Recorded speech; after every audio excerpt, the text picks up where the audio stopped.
ரொம்ப ஸ்ட்ராங்கா இருக்குது. சம்சார ஆட்சியா இருக்குது. இவர் கல்யாணம் பண்ண சம்சாரத்தை சரியா குணந்தரமா பேசி அமைதியா வாங்க கண்ணு போங்க கண்ணுன்னு சொன்னாதான் இவர் வாழ்க்கை உண்டு. இல்லையா அது எடுசாமி அத வயசாமி நீங்க சாமி போகாத. ஏன்னா ஏன் உங்க ஜாதகத்தை நீங்க ஸ்டார்ட் பண்ணி வச்சுக்கிறீங்க, அது என்ன ஆகும்? என்ன சார் சார் யாரு பவர் இல்ல? 7ஆம் இடத்துக்கு அச்சத்தை யாரு ஸ்டாக்கு? மனைவி ஸ்டாக்கு. நீங்க போய் இங்க வருமா, நீ வந்துட்ட சாமி குத்தர கேட்க கூடாது, போய் துணிமணி எல்லாம் விட்டு எல்லாத்தையும் துவைச்சு டெய்லி எங்க அம்மா அப்பா அதெல்லாம் போட குடி அப்படின்னு சொன்னா இதுல ஒரு 3 நாள் முடிட்டு கேரக்டர் மட்டும் தெரிஞ்சுட்டு அப்புறம் வரைஞ்சு வெட்டிக்கு அப்புறம் போய் சாராம புரியுதுங்களா? அப்போ அந்த பாரகாதிபதி அந்த ஏன் இப்ப ஒண்ணும் வேண்டாங்க, என் ஜாதகத்தை 7 குடிவர் ஆச்சு. யாரும் ஜெயிப்பாங்க? எங்க வீட்டுக்காரங்க ரொம்ப நேர்மையா இருப்பாங்க. நான் ஏதோ ஒண்ணு தப்பிச்சு போலான்னு நினைப்பேன். அவங்க கேட்டா பதில் சொல்ல முடியாது. எதனால? அவங்க ஆட்சியா இருக்காங்க. யாரு ஜாதகத்துல? அப்ப நீங்க என்ன பண்ணணும்? நான் நாமக்கல் வந்திருக்கேன், கிளாஸ் முடிஞ்சது உங்களுக்கு நான் போன் பண்றேன், சாப்பிட போறேன், இதெல்லாம் நீங்க அங்க கரெக்டா ஒப்படைக்கிறீங்கன்னு வைங்க, அதிகாரம் எங்க வேலை செய்யும். அப்ப இது தெரிஞ்சதுனால நம்ம ஜோசி படிச்சதுனால ஓரளவுக்கு அமைஞ்சு போறோம். இல்லைன்னா என்ன ஆகுறது? இதெல்லாம் நம்ம யோசிக்கணும். ஆரம்பத்துல 7 குடிகள் போலாம். அப்ப நம்மள கல்யாணம் பண்ண போது சாதாரணமா தான் வந்தாங்க. இப்ப நான் ஒரு கார்ல வர்றேன், அந்த கார் என்னோடதுன்னு வச்சுக்கோங்க, அந்த கார்ல வர்றேன். இப்ப ஜோசிகாருடைய சம்சாரம் கார்ல போடுவாங்க. இது யாரு கொள்முதல் போட்டது? ஜோசிகர். அனுபவிக்கிறது யாரு? ஜோசிகர் சம்சார கார்ல போகுதான். புரியுது உங்களுக்கு? அப்ப 7 படம் இல்ல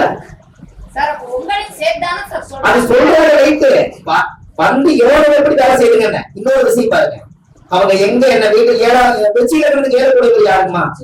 ரைட். அந்த சுக்கரன் எங்க பாக்குறோம்? நான் வீட்டுக்குள்ள மாடி போனாலும் அவங்க அங்க பாப்பாங்க, நான் கீழே வந்தாலும் அங்க பாப்பாங்க, நான் காலுக்குள்ள உட்கார்ந்தாலும் பாப்பாங்க. அப்புறம் தூங்கினாலும் தூக்கிட்டாரு பாத்ரூம்ல இருக்கிறாரா வெளியே வந்து பாப்போம். சார் அந்த கிரகம் என்ன பண்ணுது? சார் சனி வந்து எனக்கு சிம்மத்துல இருக்குது. 10ஆம் பாடத்தை எங்க பாக்குறோம்? சிம்மத்தை பாக்குமா? சொல்லுங்க, நல்லா சொல்லுங்க. சிம்மத்துல இருந்து சனி எங்க பாக்குறோம்? சார் சிம்மத்தை பாக்குறோம். இது என்ன லாஜிக் தெரியுங்களா? சனி சுக்கரன் சேர்க்க பணம் வரவா? நான் கல்யாணம் பண்ணதுக்கு அப்புறம் நான் வந்து காசு சம்பாதிக்க ஆரம்பிச்சிட்டேன். எப்படி? கல்யாணம் பண்ணதுக்கு அப்புறம் அது ஆரம்பிச்சிட்டேன். இன்னொரு மைனஸ் தெரியுங்களா? சனினா வேலைக்காரர் தானே, சனியில வேலைக்காரர் தானே. எங்க வீட்டுக்காரமா சிம்மத்துல இருந்து நேரம் எங்க பாக்குதுங்க? 7ஆம் பாவத்தை பாக்குதா? அந்த வேலை வந்து அதுவே வாங்கிக்கல, வேற அங்கதான் பாக்குதுங்க. அது இருந்து என்னை தானே பாக்குது. நான் எதை குடிக்கும் போது அவங்க போதெல்லாம் சுக்கரனை சனி பார்த்தா சம்சாரத்துக்கிட்ட வேலை வாங்கிடலாம். புரிஞ்சுங்களா? சம்சாரத்துக்கிட்ட வேலை வாங்கிடலாம். ஆனா அந்த கல்யாணம் பண்ணுவாங்க. சார் சனி வந்து வேலையா இருக்காங்க, யார பாக்குது?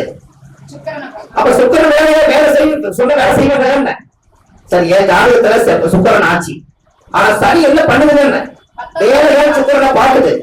அப்ப நம்ம என்ன வேலை சொன்னா கேட்பாங்க, வேலை சொல்லி கேட்பாங்க. ஆனா அவங்களுக்கு நீங்க பணிஞ்சு விழவில்லைன்னா 7 வராது லக்னத்துக்கு. புரியுதுங்களா உங்களுக்கு? இது நம்ம ஜாதகத்துல இதை அழிஞ்சு நம்ம வாழ்ந்து போறோம். அது மிருகசீரிஷ நட்சத்திரத்துல இருக்குதுங்க எங்க வீட்டுக்காரமா செவ்வாய். இப்ப செவ்வாய் என்னாச்சுங்க, என் லக்னாதிபதி நட்சத்திரம் வாங்கிடுச்சு, 2க்கு கனெக்ட் ஆயிடுச்சுங்களா? இந்த ஜென்மத்துல இந்த மனைவியோட வாழ்றது விதி. நான் முடிச்சுக்கலாம், என்னோட லக்னாதிபதி யாரு? அது எந்த நட்சத்திரம் வாங்கிடுச்சுங்க, அவ்வளவுதான். இது முதல்ல நம்ம தெரிஞ்சுக்கிட்டா ஒரு 100 வருஷம் நம்ம வாழ போறோம்னா 100 வருஷம் அர்ச்சனை வாழும் போது அதுக்கு சேர்த்து அர்ச்சனை கட்ட பிரச்சனை முடிஞ்சிடும். இல்லையா பிரச்சனை? கரெக்டுங்களா ஐயா? சார் எனக்கு ஒரு டவுட். இந்த யூடியூப் உங்க வைஃப் பாப்பாங்க சார்? எங்க வீட்டுக்காரம்மா கிட்டயே நான் டெய்லி தான் சொல்றேன்.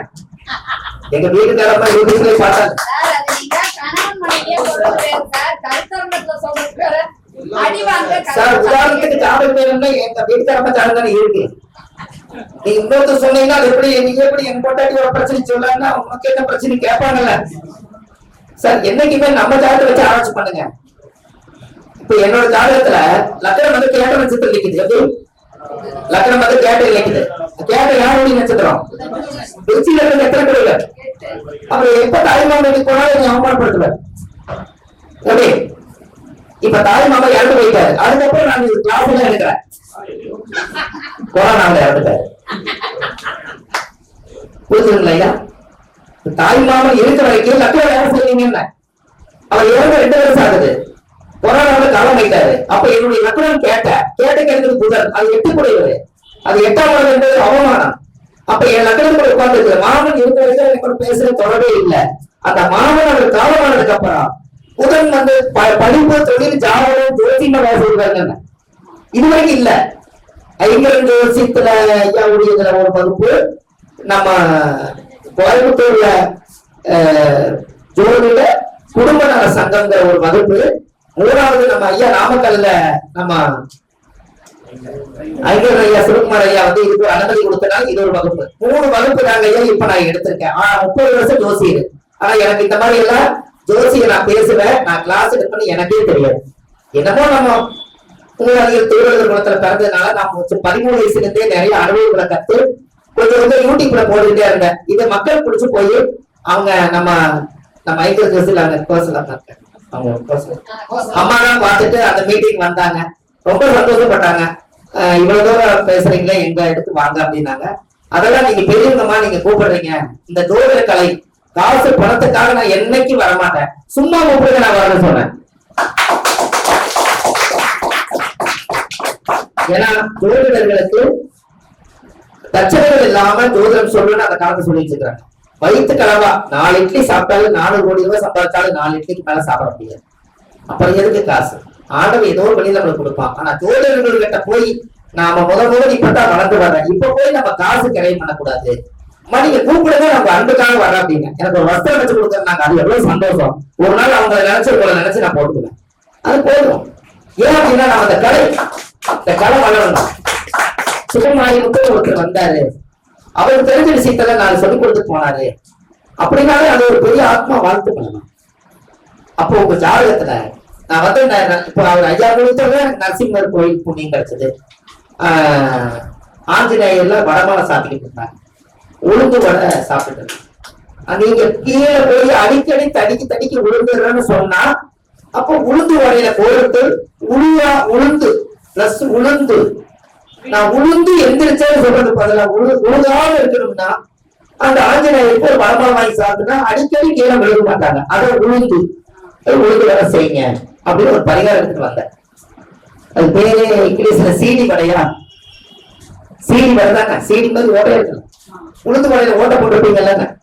அந்த வடை செஞ்சு கொண்டு போய் சாமிக்கு சாப்பிட்டாங்கன்னா வயசான மனநல பாதிக்கப்பட்டோ இல்ல படியிலிருந்து விழுந்துறதோ அந்த உளுந்து எந்திரிக்கிறது உளுந்து வடையோட போயிரும் அந்த தோஷம். சரி, எல்லாருமே பரிகாரமாக நீங்க பாருங்க. நீங்க ஜாதகம் பார்க்க வந்தாங்கன்னா முதல்ல அவங்க எப்படி உட்காரான்னு பாரு. அவர் கால் மேல கால் போட்டு உட்காருவாரு, அவர் கேசி நீ உட்காருவாரு அப்படின்னு அவருக்கு எந்த கவலையிலையும் நீங்களே நினைச்சுக்கணும். அவர் அப்படியே குறி உட்கார்ந்தாருன்னா என்ன சொல்ல போறாருன்னா அவர் ஏதாவது பிரச்சனைக்கு நீங்களே முதல்ல முடிவு பண்ணுங்க. எட்டி பாப்பாரு, அது ஏதோ தெரியுதா தெரியல, நானும் பாப்பேன். என்ன எட்டி பாக்குறீங்க இல்ல, நீங்க கணிக்கிறது ஏதோ நீங்க ஒரு ஞானத்துல சொல்றீங்க, அதனால எட்டி பாத்துறங்க பாரு. நானும் பார்ப்பேன், எட்டி பாப்பாரு. ஏன்னா அவர் ஆர்வத்தோட இருக்காரு, அவருக்கு ஏதோ 4 விஷயம் டக்குனு சொல்லணும். அப்ப அவர் வந்தோம்னா ஆர்வமா அவர் கத்துக்கிறாரு அப்படின்னா அவரோட பிரச்சனை தீர்மானம் எட்டி பாக்குறாரு. ஒரு அசால்ட்டா அப்படி உட்காந்து முள்ள கணிக்கிட்டு இல்லை, அவருக்கு எந்த பிரச்சனையும் இல்லை. நான் ஜாதகத்துல முதல் வரும்போது நான் என்ன பண்ண தெரியல, ஜாதக கட்டத்துல